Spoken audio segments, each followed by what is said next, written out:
Super Radio DZWB Last Report. Medyo nakakamiss na po ito mga kapuso. Nakakalimang araw na po tayo ng Enero 2018. Aberya sa MRT, Flash Report. Flash Report po ba ito, Benji? Ano ba usapan dyan? Hindi pa pinagbitigan nyo ito? Pinagbitigan nyo ba ito? Pina-flash report pa ba itong lintik na MRT na ito? Alang gatos! Pasok! Alan! Pasok mo flash report mo! Bilisan mo, baka umandar na yung tren na yan! Alan? Alang gatos? Meron yata ng aberyang ito na yung si Alan na yan. Ano nangyari? Nagka-aberya ang isang tren ng MRT sa Maisyo Boulevard Station northbound na dahilan dito ay para magbaba ng mga pasahero na tinatayang nasa 800 mga pasahero. Ilan? 800, Mike. Huh? Pasahero ng tren. 800? Oo, 800. Bakit rush hour ngayon eh? Diyan sa Maisyo Boulevard Station, kaninang alas 7:41 ng umaga. Ito ang itinuturo na dahilan kung bakit kailangan na magbaba ng mga pasahero ng isang tren ng MRT ay dahil sa electrical failure ng kanilang motor. Pero makalipas daw ang 2 minuto ay kaagad naman na naisakay ang mga pinababang mga pasahero sa sumunod na tren. Dahil dito kinailangan na ibalik sa MRT depot ang tren para isagawa ang preventive maintenance sa nabanggit na tren ng MRT. Ako si Alan Gatos ng number 1 AM station sa Mega Manila, GMA Super Radio, DZWB. Good morning! Ito ang saksi sa WB. Ito ang sama-sama nating pagiging saksi sa WB. Tuloy-tuloy po ang mga balita ngayon pong unang-unang biyernes ng taong 2018. First Friday, January 5, 2018.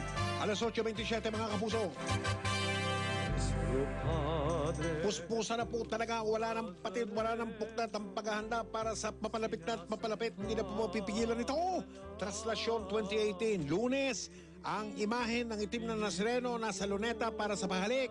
Martes ang umaga, alas 12 pa lang ng Lunes ating gabi may misa, Cardinal Tagle, tapos yan madaling araw, Lunes umaga pa lang, ilalabas na po ang Nazareno mula dyan sa may grandstand. Yan po, ipuprosesyon na po ang andas papunta dyan sa may simbahan ng Quiapo. Mahaba man ang prosesyon, mahaba pa rin. You know? Kalma tayo, Quiapo, Maynila. Pasok! Viva!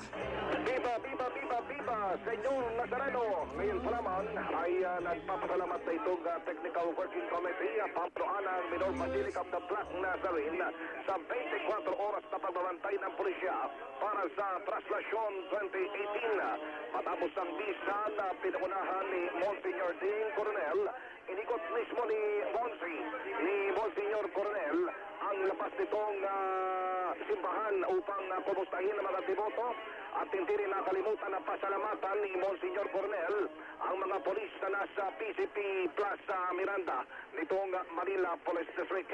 Sa ulat ni Police Superintendent Arnold Thomas Ibay, ang commander nitong MTV Station 3, walang anumang naitalang hindi magandang pangyayari tulad ng krimen sa paligid ng Quiapo, kung saan ay mas naging madalas pa niya ang sinasagawang pagpapatrolya ng pulisya. Samantala, nakaagaw din ng atensyon ang isang deboto ng itim na Nazareno gamit ang kanyang patpayka. Nakasuot ito ng full costume, cosplay baga ni Batman. At nagkita pa sila. Ano ka mo? Si Batman. Nandiyan si Batman? Tapos sino kasama ni Batman? Si Monsignor. Kala ko si Robin. Nakita sila ni Monsignor. Nakita sila ni Monsignor. Ano sabi ni Monsignor kay Batman? Inahanap yung miyembro pa ng mga liga, ng mga superhero. Ang nagtiro pa nga itong si Monsignor, sabi niya pa, pati ata mga superhero hindi na napigilan na makiisa sa pagdiriwang ng traslasyon. At ayon kay Rodrigo Tizon, siya yung nakakostume ng Batman. 10 taon na siyang deboto ng itim na Nazareno at ngayong taon ay nakatuwa niyang mag-costume. Mahigit isang oras din ana siyang namisikleta mula pa sa Balagtas, Ayun si Batman, Oo, napaiyak pa itong si Batman, si Tizon. a.k.a. Batman, ang Ayan, oh. tanungin ko siya, Yan si Batman, oh. sa kanyang pagiging deboto anya, patuloy na hindi siya pinapapayaan ng Nazareno, maging ang kanyang pamilya. First time kong nakita na lumuha eh. Hindi lang nangilid, kundi lumuha talaga. Itong si Batman ang aking siyang makakwentuhan kanina. Ako si Carlo Matena, 1 AM Station sa Mega Manila. GMA Super Radio, DCWB. Viva!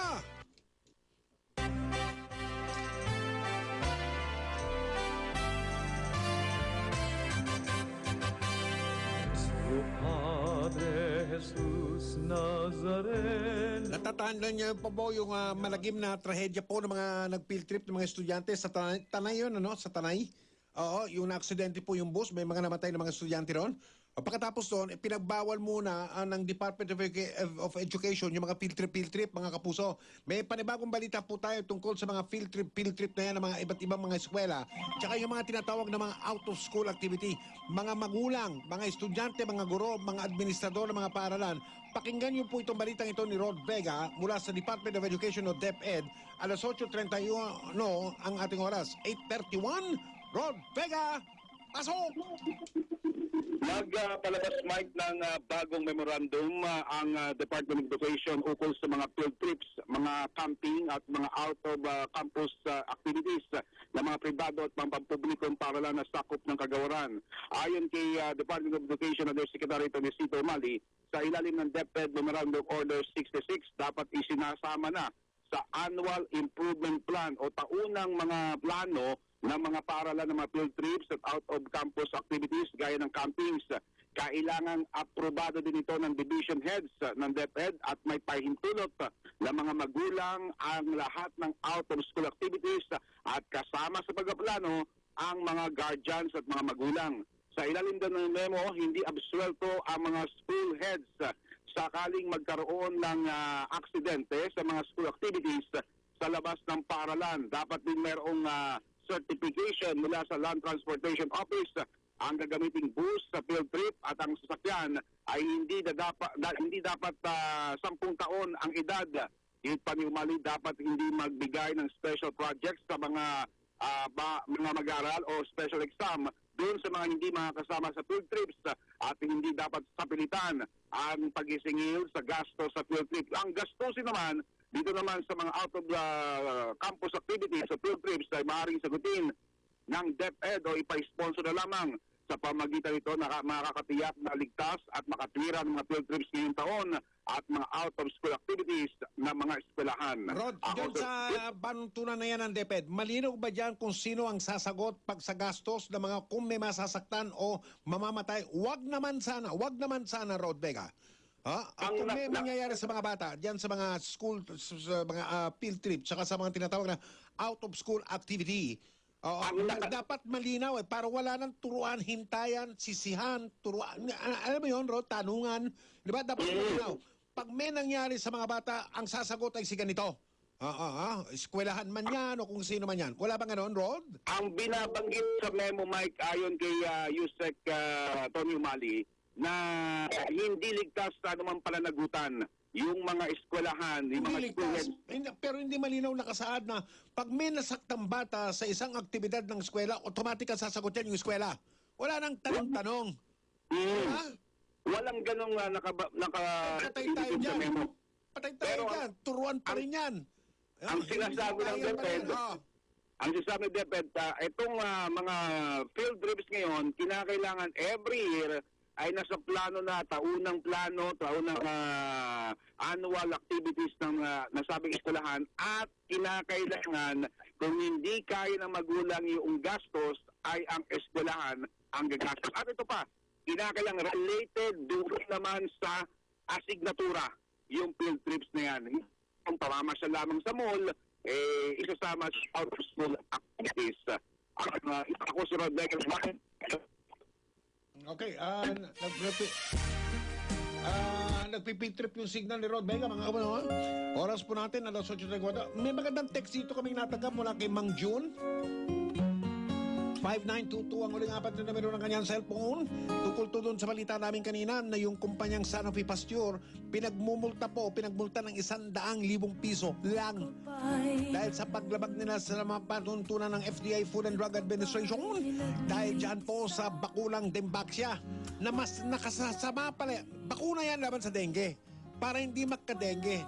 Ang problema, matapos nilang ibenta sa gobyerno at matapos turukan ang daang-libong mga bata, mga kapuso, daang-libong mga bata, sinabi ng Sanofi Pasteur, ay, mali pala yan. Lalo ka palang magkakadengue at mas matindi pa kung hindi ka pa nagkakadengue pag tinurukan ka ng aming bakulang Dengvaxiang disgrasya. Ito po ang text ni Mang June ngayong umaga. Sabi niya, good day, Mike. Mas malaki pa ang multa ng Uber, 190 million pesos kesa sa Canopy, hindi Canopy, Sanofi Pasteur. O nga, no? Ba't yung Uber, 190 million? Ha? Ba't yung Sanofi Pasteur, 100,000 piso lang? Hello! Ano ba kayo? Hindi ba importante yung mga bata? Hindi ba importante yung mga... Sus, Mariosep naman, bakit ganun?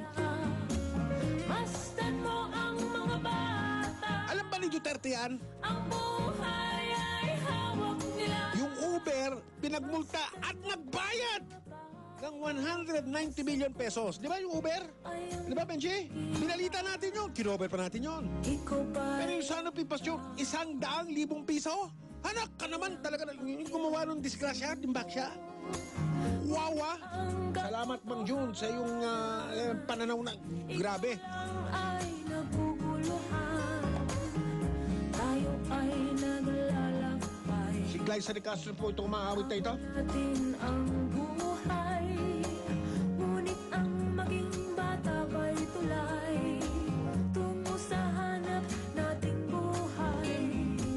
Masdan mo ang mga bata. Ang aral sa kanila. Grab, 190 million pesos. Multa, nagbayad. Sanofi Pasteur, 100,000 pesos. Pwe! Itanong mo sa Abay na hindi ngayon eh. Ano ba yun? Itanong mo sa mga bata.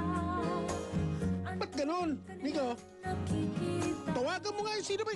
sa buhay na Bungusip naman oh. nila. Masdan mo ang mga bata.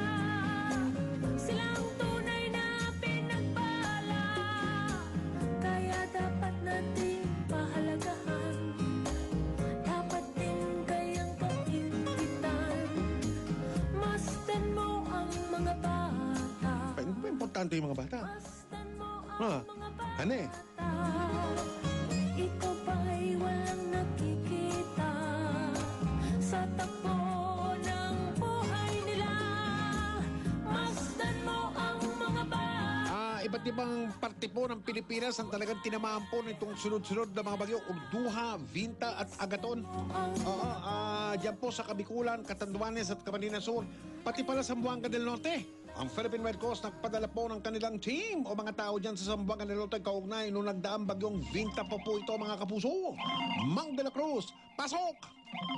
Mag-deploy Mike ang Philippine Red Cross ng 5-man team upang tumulong sa mga biktima ng Tropical Storm Binta sa Laboson, Zamboanga del Norte. Ang bayan ng Laboson ay kabilang sa 13 munisipalidad sa Zamboanga del Norte na naapektuhan ng bagyo na kamakailan pumasok sa bansa. Sinabi ni Jocelyn Fernandez, local PRCOIC administrator, ang personnel na kanilang pinadala sa Laboson ay dalubhasa sa water, sanitation at hygiene.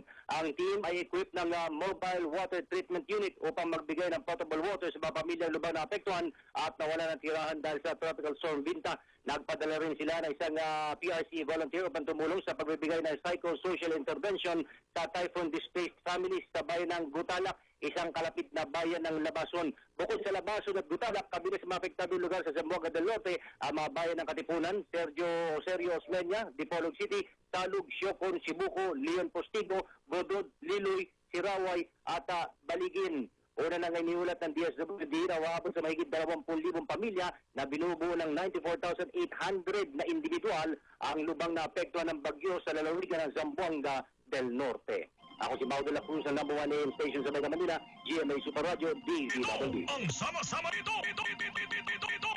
ang sama-sama nating pagiging saksi sa Double B. Abay talagang dumating na po ang pagbabago mga kapuso. Hindi na po change is coming, change has come. Inglisan tayo ngayong umaga mga kapuso.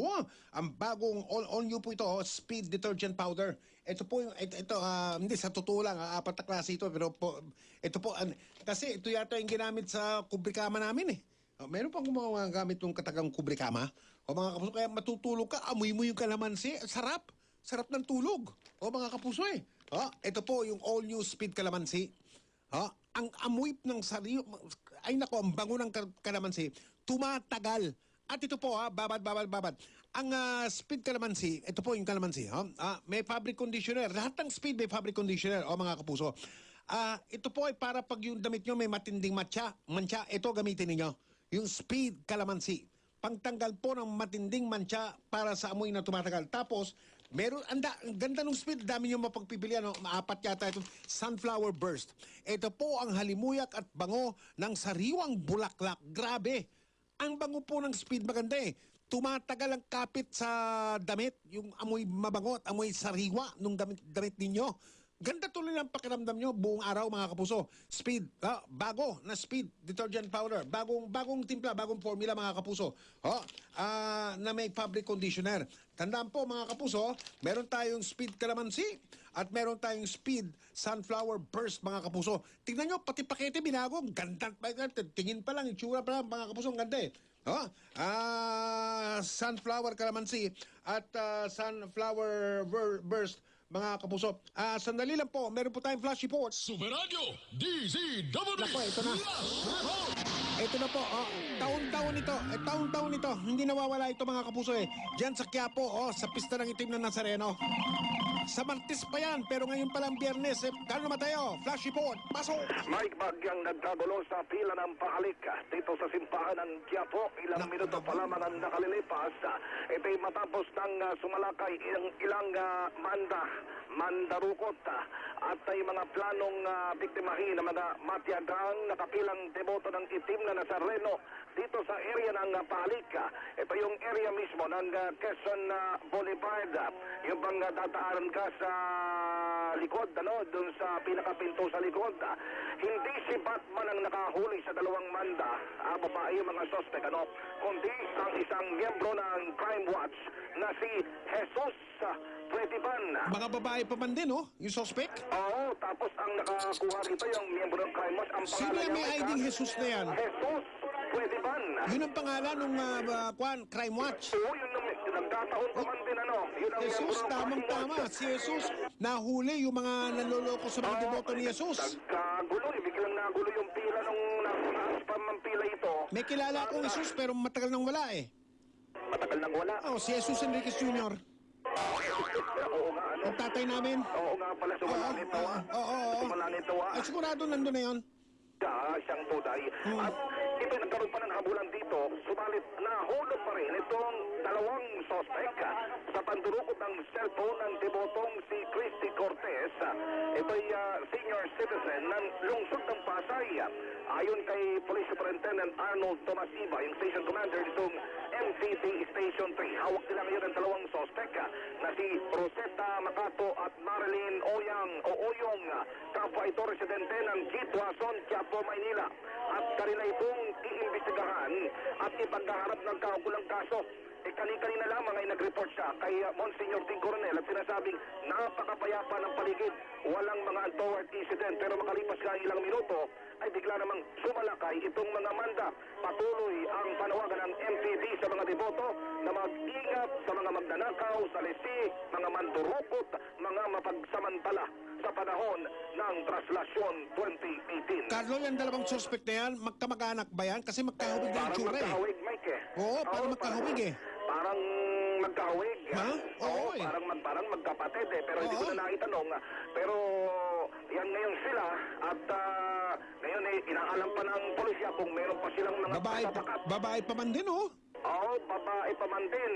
Nagbiro pa nga itong si Superintendent Ibay. Swerte pa nila yung Crime Watch yung nakahuli. Kanina lang nga nandito si Batman. Baka natali pa sila ni Batman. O si Carlo Mateo, number 1 AM station sa Mega Manila. GMA Superradyo, DWB. Superradyo DZWB Last Report. At ang ating oras mga kapuso ay alas 8:45.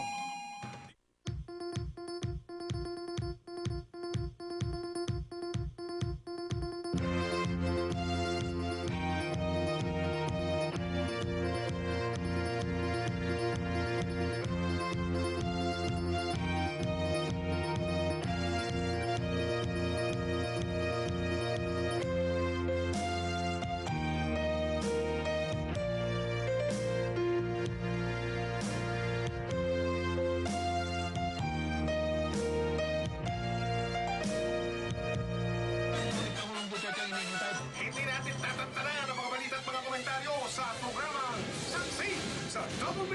Good morning! Ito ang Saksi sa Double B. Ito ang sama-sama nating pagiging Saksi sa Double B. Jesus Nazareno, sinasamba Painit na po ng painit ang pag-aabang. Oo, dito po sa papalapit na kapistahan ng itim na Nazareno.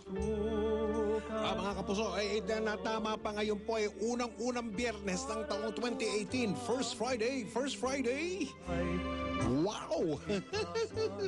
nuestro Nasa linya po natin ang telepono si Monsignor Hernando Ding Coronel ng Simbahan ng Quiapo, dyan po sa Melonso ng Maynila. Monsi, magandang umaga sa iyo. Si Mike Enriquez po ito. Magandang umaga sa inyo, Mike, at saka sa listeners ng DCWB.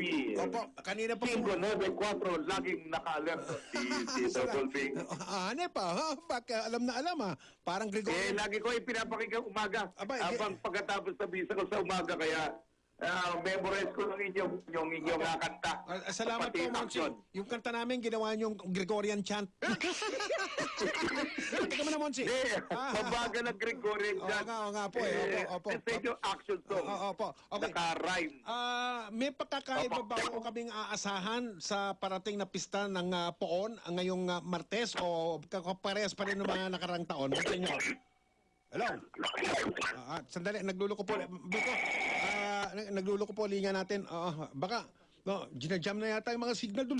Maaga pa, hindi ba? Ito ang sama-sama nating pagiging Saksi sa Double B. Pero inaanunsyo na po namin yan, binabalita na po namin, i-jam po yung signal ng mga cellphone.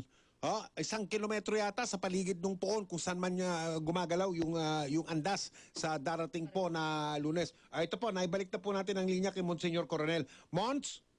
Hello, Yes, Mike, sorry po. Enriquez. Nagloko po. Si Double B. Opo, Sa mga listeners dito sa 594, laging naka-alerto. Sige po. Monsignor, may pagkakaiba ba kaming makikita o aasahan ngayong taong ito kumpara doon sa mga nakalipas sa taong pagdiribang ng kapistahan? May konting slight change po dito sa rota. Same route po ito pagdating sa mga kalye. Ito lang, yung mula doon sa Manila Hotel hanggang sa Dimasalang. Kasi suwisyo dito, kasi taon-taon, ini-improve natin po ito. Doon sa kabilang side kami ng Burgos. Kasi naman para ito, pakiusap ito sa mga kasama ng Saloneta, doon sa may Planetarium, National Museum, at saka sa Manila City Hall. Kasi actually, safer yun, safer, kasi hindi na kami tatawid ng Lagos nila. Doon sa Lagos nila, makipot na tulay yun. So, pwede ka mahulog sa kaliwat kanan nun. Tapos naman, maiwasan mo rin yung pagkakit ng flyover kasi andas naman, wala naman makina, tinutulak mo yan. Kaguka ng buwelo, tapos bababa ka, tapos pupunta ka sa doon sa kabilang side, Mike, ay mas malapad yun at saka patag pa. Actually, it's safer. Kaya pinakinggan natin mga suwestyon ng mga tao. Kaya same road naman yun. Same road. Okay. Tapos naman ay tuloy-tuloy papatag pa at saka mas... Pero yung rota hindi magbabago, no? Hindi po magbabago, Mike. Okay. Ganito pa po ang susunod na tanong, Monsignor. Meron pala, hindi ito masyadong nababalita, meron pala doon sa rutang dadaanan ng Poon sa Martes, meron palang tinatawag na mga prayer station. Pakipaliwanag nga kung ano yung mga prayer station na yan, Monsignor. Ito po yung mga PlayStation ay, ito nga, sinisiga po natin mapaganda, spiritual, tsaka ang pinagmulan po nito, Mike, ay yung mga kaibigan namin, mga deboto natin, nakalahok din doon sa kapistahan ng Peña Francia sa Bicol. So may nakita silang maganda doon. May mga prayer stations. Tingnan natin kung ma-appropriate natin, kung ma-adapt natin, kung applicable dito. So sisikapin po natin ito. Dapat kasi din secure din. Pinag-aawayan namin kagabi ito ni Monsieur Clem, ang aking predecessor na at saka Vicario General ng Archdiocese of Manila. Si Monsignor Iwas Clem Ignacio. kailangan ito, sabi ko, dapat safe ito. Kasi milyon-milyon tao. Pero ito, parang may public address system ito, tapos may dasal, tapos naman nandito rin yung mga teams na sa kapulisan, doon sa mga medics natin, tapos nandiyan. Meron din, may team dyan eh. Actually, dati na yan. Dati nang, sorry, nawawala ko sa ng boses eh. Opo. Kamimisan nyo lang Yung daw, mga Monsignor. segments ito dati ng mga kapulisan, Mike, no? So, Oo. ginawa na lang natin prayer station. Dati na ito. Ganon. Okay. Monsignor, ano meron dyan sa prayer station? Bukod dyan sa mga ano yan? Hindi naman Paano ba yan? Ano ba? Hindi naman hihito yung andas. Maliban na lang doon sa kasi dati, yung may prayer station dati, yung Dungaw sa San Sebastian. Para kasi dati medyo magulo, di ba? Nag-aakyatan. Pagdating ka sa San Sebastian sa Dungaw, medyo nagiging kalmado sila, nagiging solemne. Luluhod yung mga tao. So, para maging spiritual.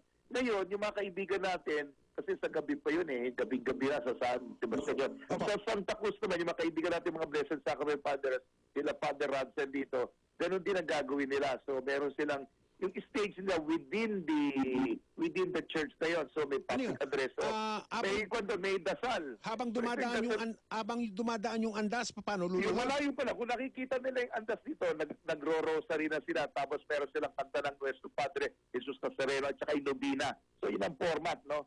Yung rosary, tapos naman yung Nobina sa Nuestro Padre Jesus Nazareno at yung awit. So, saan sa mismong daanan ang matatagpuan yung prayer station na yan? Baka naman, masagasaan yung mga tao dyan, Monsignor, sa dami ng mga ito pre-existing, yung iba nga, yung pa namin, dito may mga sa daan. Kaya dito may mga gagamitin natin, may struktura na nandun na talaga sa daan. Tapos lalagyan natin ang public address system. Sinisigurado natin ngayon sa ating mga sa pag-ikot-ikot natin na magiging safe ito. Pero susubukan natin. Actually, last year sinubukan na natin ito, pero pinaikting natin ngayon. Ganun ba? Pinaikting natin. Dati na kasi may mga police segments yan. Kasi ngayon pinag-aaralan namin ito. Gawin na natin itong kwan.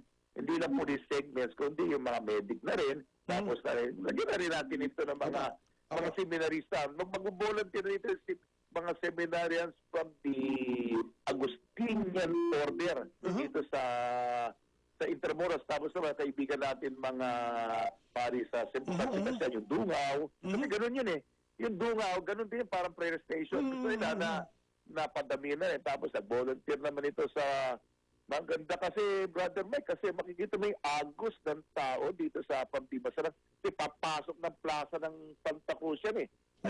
Papuntang Palanga talagang dagat ng dagat ng tao talaga. Taon-taon. Magdadasal po sila doon, Mike. Taon-taon, yung pong binibigkas yung yan at sinasalarawan nyo, Monsignor, personal ko pong nararanasan yan kasi taon-taon ako po ina-assign sa 24 oras na mag-live dyan sa Quiapo.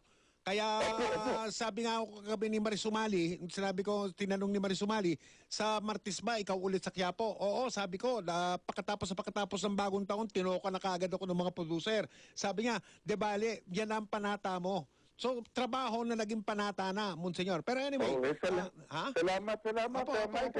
Hindi, dapat kayo magpasalamat, Monsignor. Kami magpapasalamat sa inyo. Kami ang dapat magpasalamat sa inyo. Pasalamat tayo sa Nazareno. At magpalain tayo. Opo. Ngayon, ano ba ang datos na hawak ninyo dyan, na meron kayo dyan sa Simbahan ng Quiapo? Dumadami ba taon-taon ang bilang ng mga deboto dyan na dumadalo dyan? nananatili ba yung dami o nababawasan ba Ito sa po yung- daong na mga sa pag po, agos ng mga taon? Sige po, Yung Monsignor. datos kasi naman pari naman tayo po hindi naman natin expert yung datos na nanggagaling sa mga kapulisan. Eksperto nila yung press conference. Opo, Galing opo, sa mga opo. kapulisan sila So, ito naman, yung datos nila, kaya nga, ako, kung tatanungin, million lang para safe sector. Pero yung labas, ito naman, unang nubina kama. Mhm. Okay, sandali. Kaya yung pwede ka Monsignor, excuse me po, sumasama na naman ang linya. Tatawagan namin kayo ulit, ayusin namin. Sandali lang po, Monsignor, Coronel. Ito ang sama-sama nating pagiging ito ang sama-sama nating pagiging saksi sa Double B. Ito na, naayos na natin ang linya. Baka, hindi, masyado pang maaga. Sa Lunes pa jamming, nung cellphone signal. Hindi pa ngayon. Mons! Hello, Mons!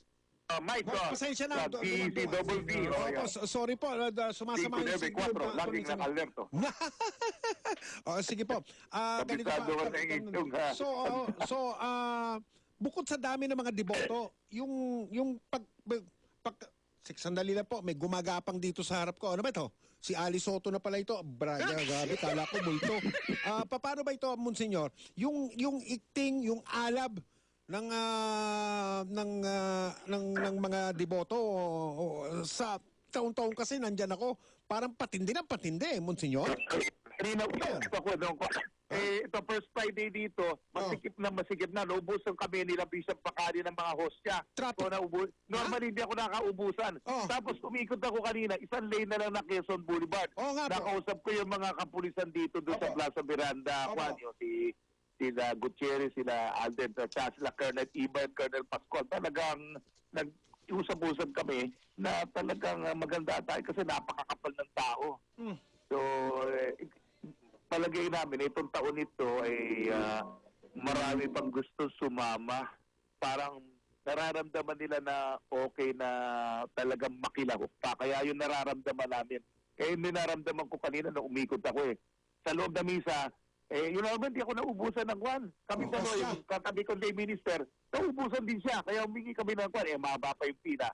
Lumabas din ako doon sa Quezon Boulevard, buti natin mga traffic natin at saka papasalamat nga pala ako sa Manila City Hall sa ating hermano mayor, President Mayor Joseph Herzog Estrada, yung mga kapulisan doon at saka mga traffic enforcers. One lane na lang, kaya medyo masikip na talaga, punong-puno yung Plaza Miranda, pati sa Carriedo. Kaya isang indikasyon ito na maraming tao. Yun ang parang feeling namin kanina. Pag-usapan naman po natin, Monsignor, yung schedule para makatulong din dun sa daloy ng mga tao.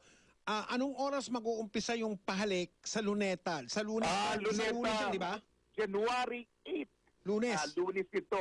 May misa lang para sa mga volunteer. Kasi sabi ng mga volunteer, first time ito, Mike. Kasi tumutulong sila taon-taon, hindi naman sila nakakalapit sa buong senior. So, meron daw misa. May misa po si Father Douglas Badong. Anong oras yun? 7 o'clock. Tapos pagkatapos nun, alas 7? Alas 7 po. Tapos simula na yung pahalik buong araw na. Yung misa po Buong para araw sa na po yan. yung misa para sa mga volunteer sa Lunes ng umaga, kahit hindi volunteer o ordinaryong deboto lamang, di ba? Pwede naman. Hindi naman gusto sila lang magsimba raw, pwede. Primarily para sa mga volunteer ito, Mike. Ganon. Open naman sa media ito. So pagkatapos ng misa ng alas 7, pwede na mag-uumpisa na yung pahalik, magdamaga na yon, pamorningan na. Magdamaga na yun, hanggang kinabukasan na yun. Opo. May misa si Kardinal. Opo, 12 midnight yun. Imbitado po tayong lahat doon. Okay. So, maganda po yung pagninilay niya yun. 12 midnight yun. Tapos naman may sa January 9, 12 midnight yung misa natin. Tapos yung madaling araw, morning prayer. Tapos simula na po. Sana po ay pagdasal natin maging ligtas, maayos, matagumpay at makahulugan ang ating translasyon. Okay. Sige po. So hanggang madaling araw na ito ng gist ng Enero. Anong oras po uumpisang umusad yung posisyon mula sa Luneta? Siguro mga before 6 ng umaga. Umaga bago magana 6, uusad na. Opo. Para maaga tayo magsimula. At kasi malamang Yun na po, nag-aaral po tayo sa website tulad ng mga opo. Sige. Mike. Monsignor, namamaos na kayo sa kao ulit-ulit pero de bali nang makulit para ligtas lamang at sigurado. Kanina ko pa kayo napapakinggan sa iba't ibang himpilan na ini-interview tungkol dito. At paulit-ulit na mga panawagan ninyo. Memoryado ko na nga yung sinasabi ninyo eh. Mga lasing, mga buntis, mga may sakit. mga buntis, mga lasing, mga may tigitan nyo na. tapos may pre-existing condition, tapos may mga kahina-hinala. So, yun din po. Oy, may nahuling dalawang nang snatch ng cellphone dyan ngayon lamang ha, babae. Dalawang babae, nang-snatch ng cellphone. Dalawang mando. Mandoro dyan. Pero to be fair naman sa ating mga otoridad, bumaba na yung crime rate. Nahuhuli naman, tapos naman, yung mga, yun naman, totoo nga naman, tapos, kasi napakakapal ng tao. Napakakapal talaga ng tao. Sige, pakiulit nyo nga, paulit-ulit yung mga panawagan sa mga, hindi lang sa mga deboto, hindi lang sa mga... Balitan ko na lang ng tono. So, ito naman, balitan ko na. Para sirang plaka na ako. Ipapaliwanag ko na lang. Okay lang po yun, Monsignor. Kasama yan sa trabaho natin pareho pag ganitong okasyon eh. Oo, minsan lang naman to isang taon. Sige po, Monsignor. Sige. Ito sa mga lasing ay dalangin naman natin ang yung sagrado yung okasyon. Tapos sa mga buntis naman, kung maaari naman na tayo makisali. Kung gusto niyo, safe distance lang. At saka yung family, alam natin, very festive naman ito. Yung mga pamilya, kasi sa dami ng tao, baka mawala yung mga bata. Kung dadalhin niyo, talaga hawakan niyo sa kamay kasi yung malakas ang agos ng tao. Tapos naman yung mga pre-existing condition naman, may mga kaibigan tayo, kung gusto niyo pagdadasal natin sa Quiapo, tapos yung mga anak niyo mas malakas pa sa inyo, ay may panyo na naman doon, yung tuwalya, tapos naman, personal ko may kwento na ganito, gumaling talaga siya, kakagaling. Tapos naman, at yung mga, siyempre, yung taon-taon ito, yung may mga threat ito, kasi high density event ito, kung meron kayo nakita ang kahina-hinala, ay pakireport ka agad sa 911 sa ating kapulisan sa NPD. So yun lang ang ginagawa naman natin ito, para naman. Pero baka mukhang kami, mga kapag bawal ka. Naintindihan din namin na gustong malakit na may kahilingan sa ating pong senior dahil mapagbigay, mapagmahal, gusto tayo maligtas. Tayo mga milyong-milyong mga ito naman, milyong-milyong tao na gusto niya maligtas. So, pagkakarelasyon, yung kalangitan ay isang walang hanggang Pasko na masaya tayong lahat. Gusto parang Noche Buena yan. Kompleto ang lahat at saka masasaya at saka masasarap ang pagkain sa kanyang kaharian. Yun ang imbitasyon ng kabaitan at pag-ibig ng poong senyor sa ating lahat. Alam niyo, Monsignor, napansin ko, isa na lang po, huling hirito po ito. Napansin ko po taon-taon, nadadagdagan yung mga bata na sumasampa doon sa andas. Nakikita ko po hindi sa coverage. Mga kabataan. Opo. Nakikita ko dito sa YouTube ng isang testimony ng isang millennial. Una naman na hindi niya maintindihan. Ano ba ito?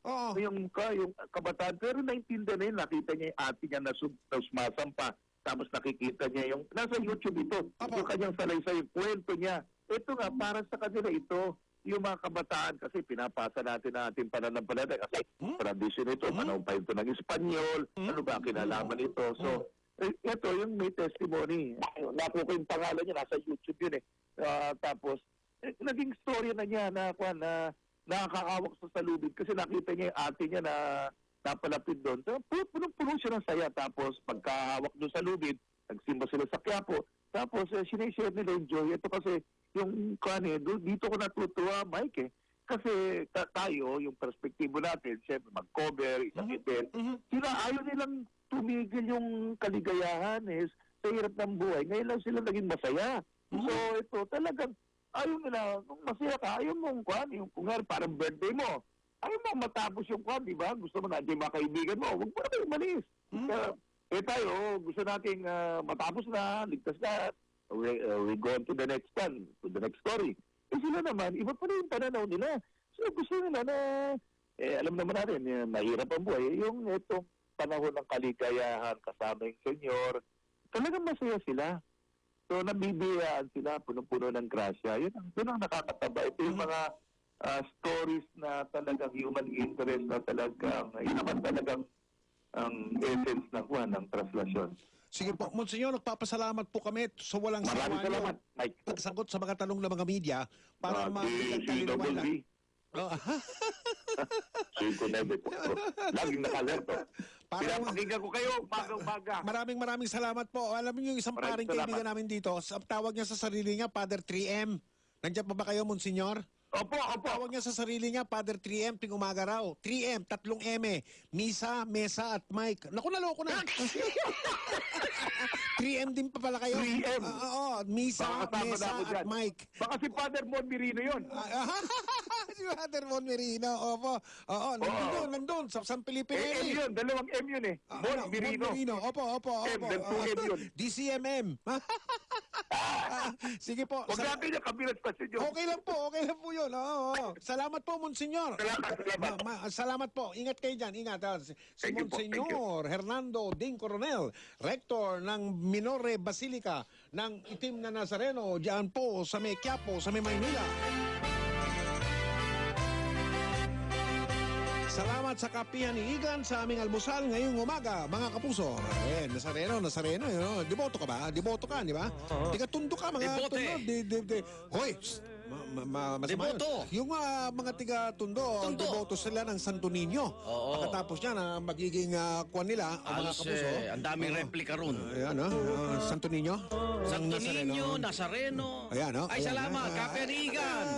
Kapihan Sa ni Igan. Brixton Street, Pasig. Malapit yun sa Passes Bang Greenfield. Malapit Ano ba tawag doon? sa Ace Water Spa. Saan nga yun? Brixton Street. Saan nga yung Brixton Street? Pasig City. Saan nga sa Pasig yun? Sa mga taga-Pasig, alam na nila yun. Ay, hindi taga-Pasig na gusto magpunta dito. Ay, ikaw, bahala. Iisa lang ang Brixton eh. Kung pinamatayan ay Unilab. sagisa. Nandun kagabi. Malapit doon sa Unilab. Ando na naman sila kagabi. Salamat po. Nauubos mo ba yan? Nauubos mo? Padala ng chairman. Ng chairman. Basahin mo yung card kung sino nagpadala. Dinala pa rito yan kanina. Ni Bianca. Dinala dito kanina. Live. Ulat ko eh. Pagkaangkaan kami Ako dito hinintay ni Bianca. Mapagtigyan kung ano, nandun na sa harap. Wow! Oh, grabe, ang bigat ano? Ma'am Jocelyn. Good morning po. Okay. Please, ganda ng message. Ito ang sama-sama nating pagiging saksi sa Double B. Peace, health, love. Galing. Sino ang ano? Mami, sino ka? Sino ang ano? Wala. Ikaw. Kahapon na. Masyado lang tayo na ano sa... Sige, okay. Sino? Nalusutan tayo nung marina. Sino? Banggitin ko na Ba't sana. tayo nalusutan? Hindi, Nasabak na. Hindi, dapat mababanggit ko eh. Nung binanggit mong 1:30 ang announcement sa Davao City. Hindi ako binanggit ni Rocky. Ah, Yung nga, Secretary binanggit mo. Rocky sa atin. Ni Harry Rocky.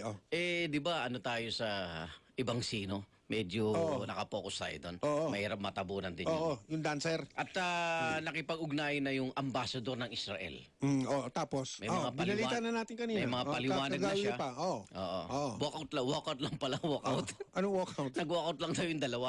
Yung dalawa? Hindi inawat, nag-walkout lang daw. Yun ang sabi ni Ganun. ambassador. Oo. Pinadala daw niya yung mga yun. Okay.